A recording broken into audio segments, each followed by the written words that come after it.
Hate, he said, was in my heart. Hate, he said, drove us apart. Hate, he said, to let it go. Hate, he said. But he did not know that what I had inside of me was a sadness born of empathy. That because I did not celebrate, it did not mean I was full of hate.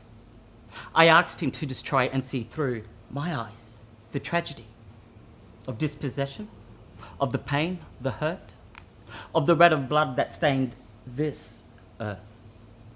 I mourn for the lives that were lost. I mourn for what this country cost. I mourn for how we came to be, for the end does not justify the means. It's in the past, he said, move on. Why? Mourn for something so long gone. I looked at him and I came to say, do you think we should forget about Anzac Day? It's not the same, was his retort. I said, wait a minute, give it some thought.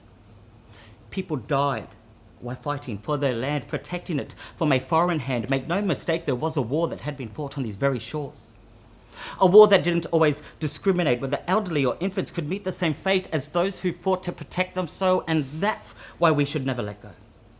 Never forget what price was paid for us to live as we do today. He looked at me quite seriously, said he celebrates because we're free. He celebrates our democracy and everything great in this country. I said, that's fine, I get that, that's clear. Just please don't forget how we got here. Just take a moment to think it through, what price was paid for me and you to live in this country as we do.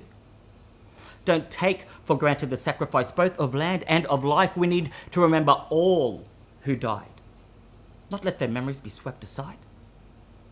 You got an apology, he said. It talked about loss, it mentioned the dead. What more do you want? He asked of me. And so I replied, in the hope he would see. We have a day for Australia, the Queen, for New Year's and Christmas and all those between, like Labour and Easter, the Anzac Parade, and just what the hell is Boxing Day? There's even a day that we have for the shows, but nothing that speaks of my people's woes. A national day to acknowledge the cause, to acknowledge all that has happened before, and I don't mean NAIDOC, I mean something more, where the whole nation stops, like it does for a horse. A day, is that too much to ask, to remind us don't ignore the past? He processed my words and looked at the ground.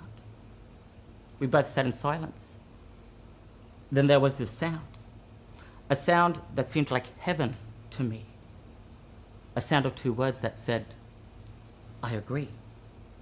We talked some more as the day came to end, and despite our differences, I'd made a new friend. He understood as the day came tonight that I needed some things in this country made right, and because I did not celebrate, it did not mean I was full of hate.